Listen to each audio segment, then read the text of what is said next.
As part of Python live workshop, so far I have covered these three topics: introduction about training, then getting started with Python, especially setting up Python, and then basic programming constructs.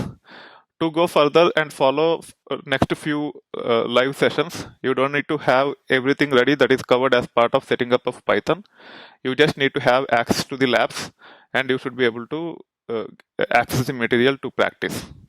So what is the bare minimum you require to actually move on to the next few topics before you have to get into the application development using IDEs such as PyCharm and all?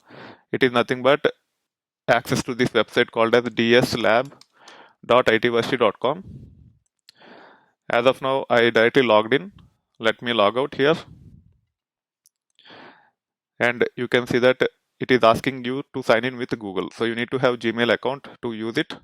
You can click on this. Let me actually copy this and open a private window and then run it and then say sign in with Google. And let me log in using one of my IDs. Now I'm actually getting into this lab.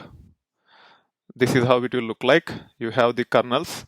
You can actually open these kernels and you can get started.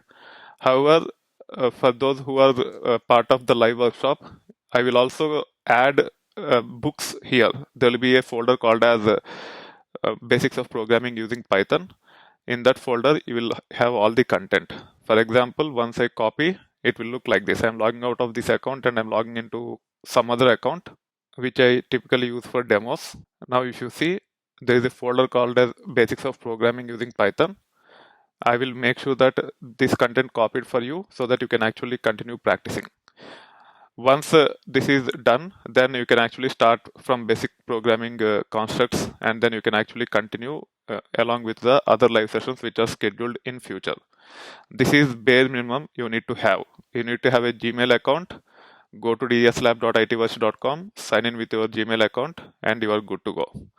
Keep in mind that we are not storing your passwords. We are using something called as Gmail's OAuth authentication, where Gmail will give us a token to for you to access our resources. They will not be sharing any password, and also that token will not be useful anywhere else, and hence logging in using Gmail account is absolutely safe. Feel free to log in using Gmail account and start practicing using this environment until you have everything locally set up. Once you have everything locally set up, you have the choice. Either you can use this environment or you can use your own local environment and take it further. That being said, happy learning. Make sure you have at least this before you go further.